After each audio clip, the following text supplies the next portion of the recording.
Olá, irmãos. Quero primeiramente saudar a todos com a graça e com a paz do nosso Senhor Jesus Cristo.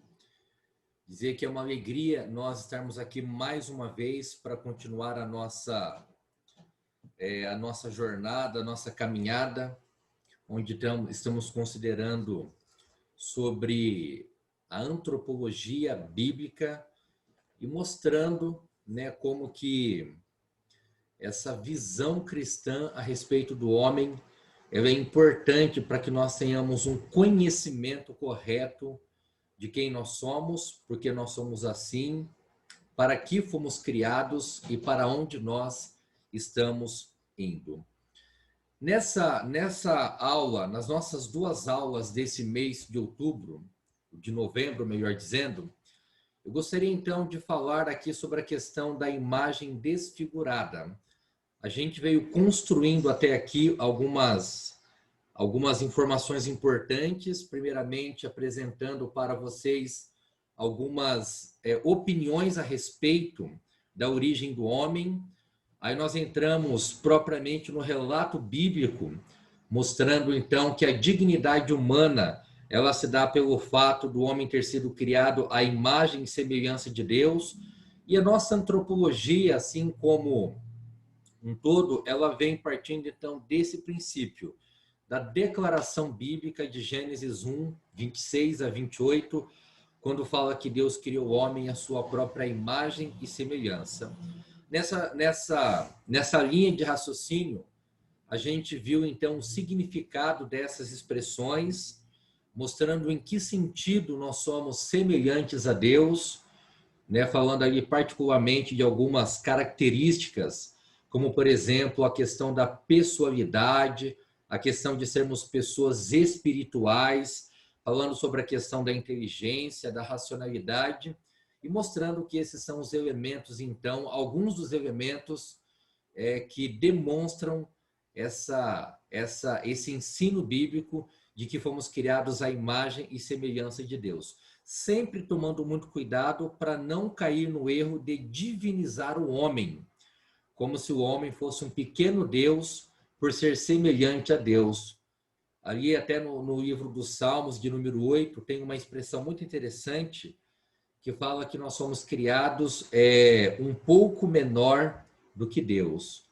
É claro que a intenção de Davi naquele contexto já era demonstrar a sua visão coerente com o texto de Gênesis, demonstrando que o ser humano é realmente um ser digno, superior às demais criaturas por causa dessa imagem, mas que isso não significa de fato que o homem é um pequeno Deus e que deva por isso receber algum tipo de adoração, algum tipo de louvor.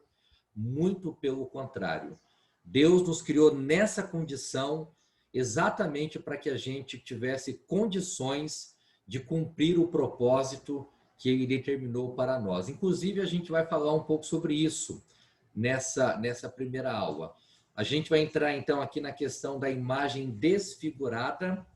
E dentro da imagem desfigurada, a gente vai fazer aqui algumas inserções no texto de Gênesis, mostrando dois aspectos.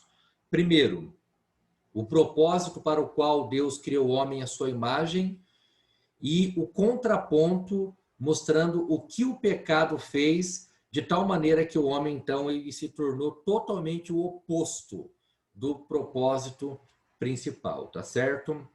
Então, nessa primeira aula, a gente vai estabelecer aqui alguns princípios gerais, e na segunda aula, com a graça de Deus, a gente vai entrar de maneira mais específica nos efeitos do pecado na imagem humana. Muito bem. Dentro das nossas considerações introdutórias, eu sempre gosto de fazer aqui algumas questões introdutórias para a gente poder ter um fundamento, especialmente de outras visões a respeito daquilo que nós vamos considerar. Então, dentro das questões introdutórias e dentro dessas visões que são apresentadas, encontramos alguns pensadores que não creem nas Escrituras e nem na existência de Deus. Eles concordam que o homem tem inclinações para o mal, contudo, essa inclinação é vestígio da antiga condição animal. Dentro dessa visão que nós encontramos, que é uma visão totalmente anticristã, as pessoas até admitem e até reconhecem que o ser humano ele tem uma inclinação para o mal. Ele só não consegue entender de onde vem essa inclinação. Então, de maneira mais generalizada, a maioria acredita que essa inclinação ela é fruto da antiga condição animal, porque como o homem é considerado como um animal em evolução ou num estágio mais evoluído, o fato dele ter alguns comportamentos que demonstram essa inclinação para o mal é consequência desse aspecto ainda não evoluído. Essa é a visão, assim, de uma certa maneira, predominante, que tenta explicar a origem do mal na personalidade humana. Os gnósticos, por exemplo, que é uma linha de pensamento marcada especialmente pelo dualismo, que acredita basicamente que o mundo ele é dividido em duas realidades opostas. De um lado, o bem, né, que é identificado como o mundo espiritual, e de outro lado, o mal, que é identificado como sendo a matéria. Então, tudo que é material é essencialmente mal. E dentro dessa linha de raciocínio do gnosticismo, a matéria ela é má em todos os seus aspectos e o espírito é bom também em todos os seus aspectos. Por isso que os gnósticos, desde os primeiros séculos, eles já negavam a natureza humana de Cristo, porque se a matéria é má, como Cristo poderia habitar na matéria sendo ela má? Então eles apresentam algumas alternativas de interpretação sobre possibilidades da vinda de Cristo, mas naturalmente sempre incorrendo em várias heresias, uma mais profunda do que a outra. Para eles, para os gnósticos, Jesus não poderia ser humano e divino ao mesmo tempo. Por isso eles negavam a encarnação de Cristo, negavam também a obra redentora de Cristo e assim cometiam o maior de todos os erros e heresias, que era literalmente anular a cruz de Cristo. E particularmente sobre essa questão da origem do mal, os gnósticos consideram que o mal ele é inerente à matéria e que a alma humana é contaminada ao entrar em contato com ela. Então é nesse ponto preciso, quando há a união entre o espírito e a matéria, que é o corpo, que de fato o ser humano ele passa a ser um ser totalmente corrompido na sua essência e na sua natureza. Inclusive, se os irmãos quiserem e puderem, leiam a carta aos Colossenses, porque basicamente Paulo vai combater essa ideia, demonstrando que de fato Cristo esteve entre nós e que ele habitou corporalmente entre nós. Até a gente vai oportunamente falar um pouco mais sobre essa questão. Existiu também um outro teólogo de linha liberal, né, portanto, uma teologia totalmente perigosa, chamada Schleiermacher, e ele atribui o mal à natureza sensual do homem ou à sua ignorância. De uma certa maneira, talvez até influenciado pelo darwinismo, ou melhor, de uma certa maneira até influenciado pelas visões psicológicas, especialmente freudiana. Então ele chega a essa conclusão de que os aspectos negativos do homem eles são explicados a partir de uma perspectiva sexual, talvez de um trauma, talvez de alguma situação que tenha acontecido na infância, dentro desse aspecto sensual ou sexual, ou a natureza, ou a ignorância mesmo. Schleiermacher, então, ele tem essa visão um tanto quanto limitada a respeito da origem do mal, e por vir de uma tradição teológica liberal, certamente nega o registro bíblico que fala sobre esse assunto. Os ateus, né, de maneira geral, eles acreditam que o homem é como uma tábua rasa que recebe as marcas da realidade e que se transforma na medida em que a realidade o afeta. É a típica visão de que o homem é fruto do meio. Boa parte da literatura, de modo geral, ela parte dessa perspectiva que o que corrompe o homem não é a sua inclinação natural para o mal, mas é alguma influência externa. Então ele nasce numa posição de neutralidade, como uma tábua literalmente rasa, e as impressões da vida, quanto mais dolorosa e quanto mais sofrida, ela vai então impregnando nessa natureza humana a maldade e a perversidade. Essa é uma visão bastante típica, não somente no meio dos ateus, mas da sociedade de um modo geral. É assim que se vê. Tem até um livro muito interessante da literatura brasileira, se não me engano, escrito por José de Alencar, o Cortiço, e ele descreve um cenário de como as pessoas são transformadas dependendo do ambiente em que elas vivem. Bom, nós, naturalmente, não cremos nessa visão, porque, primeiro, porque ela é totalmente contrária ao que a Bíblia ensina.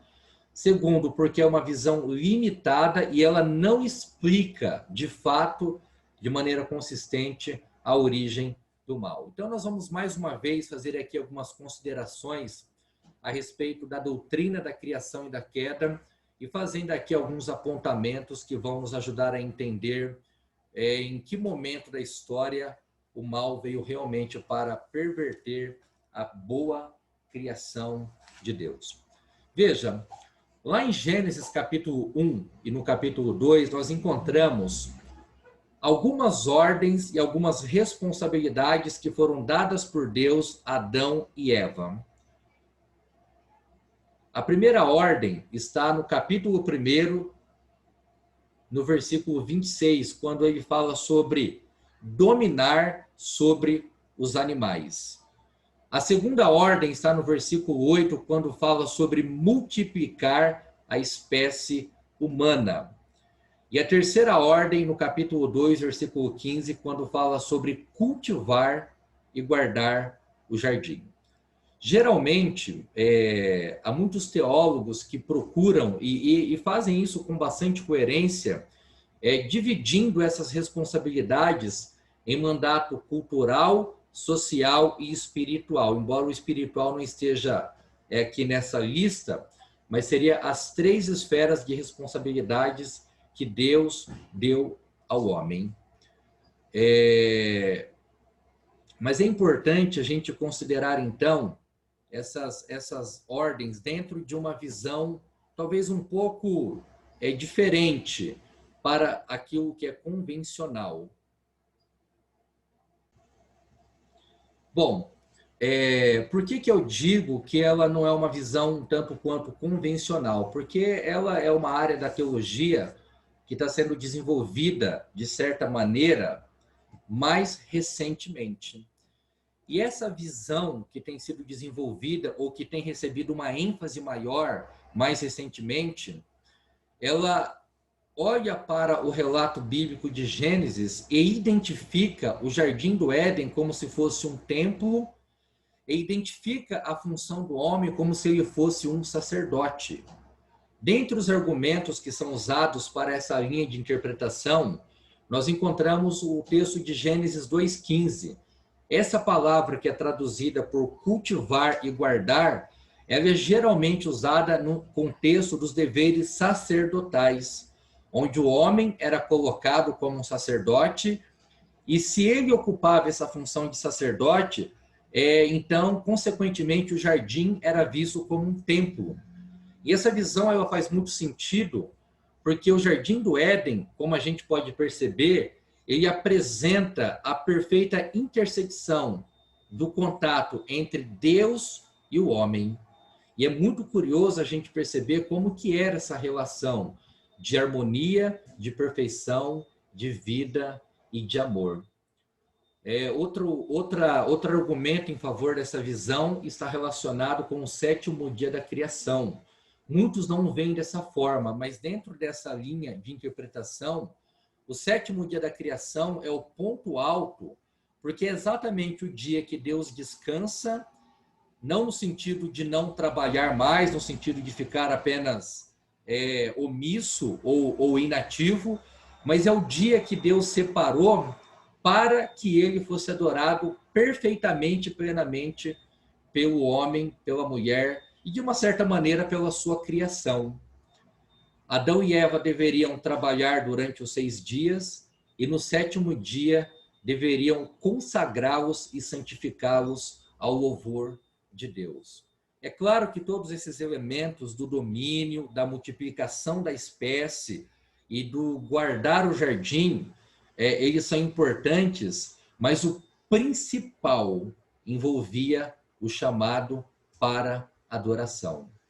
Dentro do contexto da doutrina da criação, o que nós encontramos é o princípio da adoração como sendo o elemento mais importante da finalidade para o qual o homem foi criado, que é o que nós podemos chamar de propósito doxológico. O grande propósito de Deus antes da queda era encher a terra da sua própria glória. E como que o homem faria isso? Através do domínio, da multiplicação da espécie humana e do guardar do jardim como sendo literalmente, realmente um sacerdote de Deus. Adão e Eva então receberam essa ordem, como nós mencionamos, e dentro das ordens que Deus havia dado, havia uma restrição. No capítulo 2, versículo 17, diz que da árvore do conhecimento do bem e do mal, eles não deveriam comer, porque no dia em que eles comessem, certamente eles morreriam.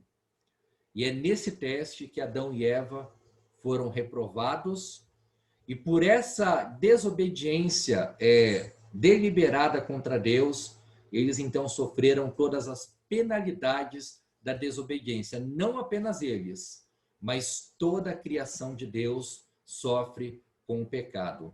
Que é o que Paulo vai falar em Romanos, capítulo 8, que diz que a criação geme como que dores de parto, esperando o dia da sua redenção. E ali naquele contexto de Gênesis capítulo 3, a gente vai falar mais sobre isso, a gente tem ali também já uma indicação do primeiro evangelho, que é chamado de proto-evangelho, o primeiro evangelho, que é quando Deus promete a vinda de Cristo, e a partir dali nós iniciamos então um novo ciclo da existência humana, que aponta para a existência de um novo céu e de uma nova terra, onde novamente essa perfeita intersecção entre Deus e o homem será plenamente restaurada. E isso só é possível porque onde o primeiro Adão foi reprovado, o segundo Adão foi aprovado numa condição muito mais difícil, que é, de fato, falando aí sobre a vida, a obra, a morte e a ressurreição de Cristo. Bom, mas vamos voltar aqui para a questão do pecado. No que consiste o pecado, afinal de contas? É importante lembrar que o pecado não fazia parte da essência da criação e nem das criaturas. O pecado é um elemento totalmente estranho. Ele é chamado pelo Van Groningen como sendo um parasita mesmo, é um tipo de vida que não foi projetado por Deus para estar naquele ambiente, e isso porque o Éden foi criado por Deus num estado de perfeição plena. E positivamente falando, o Éden era perfeito. Não era só um lugar neutro, ingênuo, era um lugar positivamente perfeito. Nesse cenário, quando o pecado entra, ele entra como sendo um mal específico. Ele é um ato moral que todo homem, em sua consciência, sabe que o praticou. Aqui já está fazendo uma afirmação um pouco mais genérica, um pouco mais geral, mas o pecado de Adão e Eva consistiu numa desobediência específica. E a partir dessa desobediência específica, que era, na verdade, uma quebra de uma ordem clara dada por Deus, então isso fez com que todos os seres humanos, a partir de então, seguissem por esse caminho da desobediência. Mas a ênfase desse ponto é que quando uma pessoa ela quebra a lei de Deus, de uma certa maneira, ela está também cometendo mal específico de maneira consciente, porque a sua consciência foi projetada para saber o que é certo e o que é errado. É claro que o pecado ele prejudicou essa percepção, mas ele não retirou essa percepção de maneira total.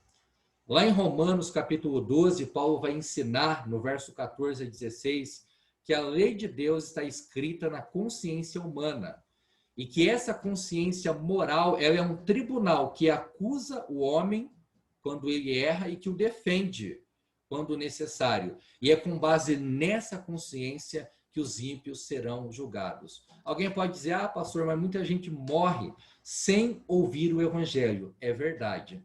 Mas mesmo que uma pessoa não tenha ouvido o evangelho, ela tem uma consciência moral que será suficiente para a sua condenação, caso ela não tenha crido no Senhor Jesus Cristo. E aqui nós entramos na questão do pecado como a transgressão da lei de Deus. É um outro elemento importante que foi caracterizado pelo pecado de Adão e que é também recorrente em toda a sua descendência. A lei de Deus revela a sua vontade e o seu padrão de santidade exigido para que o homem possa viver. Mas quando Adão e Eva pecaram, na verdade, eles transgrediram essa lei e essa é a melhor definição de pecado. Além de errar o alvo, é uma transgressão direta à lei de Deus. Se existe a lei, é porque existe um legislador, que é o Senhor. E se existe o pecado, é porque essa lei, estabelecida por esse legislador, ela foi contrariada e, no caso de Adão e Eva, foi feito de maneira consciente e deliberada. A transgressão da lei desse legislador é um ato de rebeldia e proclamação da busca por um viver de forma autônoma. Essas considerações, então, são para mostrar como que o pecado, ele de fato foi uma transgressão da lei de Deus, que foi claramente estabelecida em Gênesis 2:17. Aqui nós entramos na questão da extensão do pecado do homem, no caso do pecado de Adão e Eva.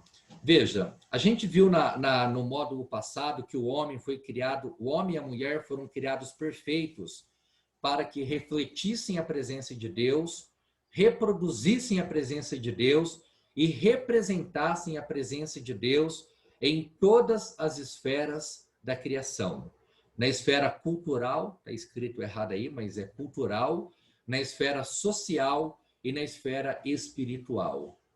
Quando eles pecaram contra Deus, ao comerem do fruto proibido, e Deus havia alertado de que se assim o fizessem, certamente morreriam, por não obedecerem essa ordem, o pecado ele afetou a capacidade do homem de refletir, reproduzir e representar a presença de Deus, além de afetar todas as dimensões da sua existência, no sentido cultural, social e espiritual. Aqui eu queria só fazer um parêntese para a gente pensar um pouquinho, porque sempre existe aquele dilema, se pode ouvir músicas que não são evangélicas, ou se a gente pode frequentar lugares que não são reconhecidamente religiosos. Por exemplo, se pode ir em determinadas festas, participar de determinados eventos, enfim. Por que isso acontece? Por causa de uma visão distorcida do propósito de Deus na criação. Quando Deus criou o Adão e Eva e colocou no jardim, a intenção de Deus é que eles desenvolvessem a cultura, os relacionamentos, e claro que tudo isso debaixo de uma perspectiva espiritual, visando adorar e glorificar o nome de Deus. Mas quando o pecado corrompeu essas esferas da nossa existência, então ele trouxe todos os tipos de prejuízos possíveis.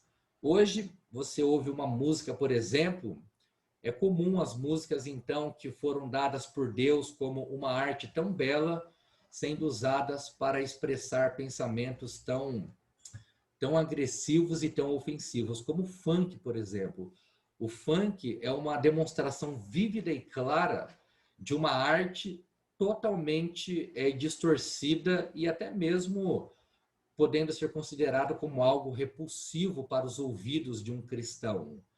porque é uma música que não tem melodia, que não tem letra, que não tem coerência, é uma música que não produz uma reflexão. Esse é um dos muitos exemplos de como o pecado afetou todos os elementos culturais. As artes, por exemplo, há muita arte linda e bela, mas no meio dessa arte linda e bela, há também alguns exemplos de como isso é usado para fins perversos e ruins que ofendem e afrontam a santidade de Deus. Eu só quis fazer essa observação para que os irmãos percebam que o mundo não está dividido em duas esferas, a esfera de Deus e a esfera do mal, a esfera do bem e do mal, a esfera de Deus e do diabo. Muito pelo contrário, todo o universo pertence a Deus, toda a criação foi trazida à existência pela intenção de Deus. O que há, na verdade, são coisas que são usadas para o propósito contrário para o qual elas foram criadas. Mas tudo pertence a Deus e nós, como cristãos, devemos viver de tal maneira que esses elementos eles sejam redimidos para a glória do próprio Deus. E aqui eu quero entrar numa questão muito importante, que é exatamente o que o pecado fez. Ele não somente perverteu a imagem de Deus no homem, ele não somente afetou todas as esferas da criação, ele não somente criou obstáculos para que o homem pudesse compreender a vontade de Deus, mas sobre todas as coisas, o pecado, ele afetou a capacidade do homem de adorar a Deus de maneira perfeita. O ser humano, depois de Adão e Eva, ele continua sendo um adorador. Mas a diferença é que agora, ao invés de adorar a Deus, ele adora somente a criatura. E aqui eu quero recomendar esse livro chamado Missão Primordial. Esse livro foi escrito pelo Dr. Chung. Ele é um pastor presbiteriano, professor no Andrew Jumper, e ele escreveu esse livro com a intenção de demonstrar exatamente esse aspecto da adoração nos primeiros 11 capítulos de Gênesis como sendo a missão primordial da igreja. Não só da igreja, mas desde os primórdios, a intenção de Deus sempre foi ser adorado, fazer com que o seu nome fosse conhecido em toda a terra. E nesse livro, no capítulo 2, se eu não me engano, no capítulo 3, ele trabalha sobre os efeitos do pecado exatamente na questão do homem como adorador. Talvez essa será uma das leituras que a gente possa recomendar. Eu vou ver certinho, mas esse livro está disponível apenas, pelo que eu pude ver, na editora Missiológica, mas é um livro muito bom, que traz uma reflexão muito interessante, inclusive na área de missões, né? Muita gente pensa que a missão consiste apenas no aspecto da salvação, aspecto soteriológico, mas a essência da missão é de natureza doxológica, ou seja, que é a glória de Deus. E só para a gente finalizar aqui essa parte, eu gostaria de, já adiantando um pouquinho, ou entrando um pouquinho mais profundamente, nesse aspecto de como que o pecado afetou o homem, no sentido físico, no sentido espiritual, no sentido judicial e no sentido eterno. No sentido físico, Adão e Eva, eles caminhariam para a morte física a partir daquele momento. Quando eles foram expulsos do jardim, a gente vai falar sobre isso mais à frente, mas à medida que os anos foram passando, certamente as debilidades, as enfermidades, as limitações, elas foram também alcançando eles. Adão e Eva viveu muitos anos, até aqui no livro de Gênesis, no capítulo 5, deixa eu só achar aqui, diz que Adão, ele viveu, no versículo de número 5, Adão viveu 930 anos. Pode parecer que é muito, mas de fato é muito, né, comparado com a nossa existência de 70, 80 ou 90 anos. Mas para o propósito principal é muito pouco. Adão e Eva foram criados para viver para sempre. Mas por causa do pecado, ele viveu 930 anos. o seu corpo já não era mais como antes, os anos chegaram e as consequências da maldição sobre a sua genética também. Veja que, como eu já falei, certamente eles tiveram experiências difíceis com doenças, com os desgastes, com as dores. Isso não estava presente antes da queda, mas por causa do pecado, a morte física se tornou uma realidade, ainda que ela tenha acontecido de maneira gradual. A morte espiritual, Adão e Eva não teriam a mesma comunhão com o Senhor, porque o vínculo foi quebrado. As verdades que antes eram claras no início se tornaram turvas. Quando seus olhos foram abertos, sentiram vergonha e tentaram se esconder de Deus, mentindo sobre o erro que haviam cometido.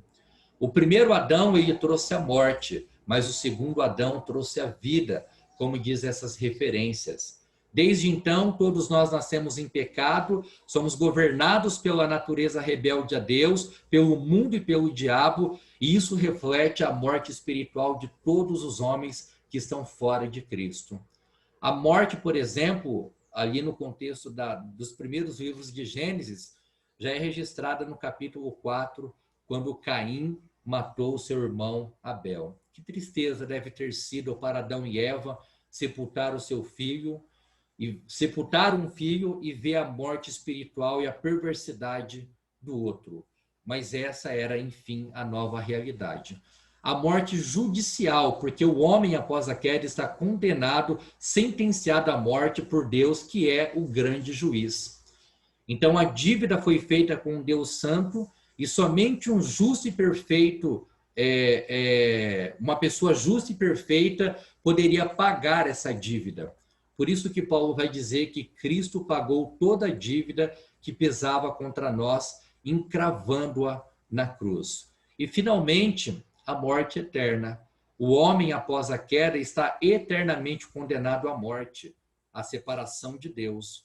Ele não pode, por si mesmo, se reconciliar com Deus somente através do justo que é Cristo. Então, essas são as considerações iniciais que eu gostaria de fazer com os irmãos a respeito desse tópico, que é a imagem de Deus desfigurada naqueles que foram criados por Ele.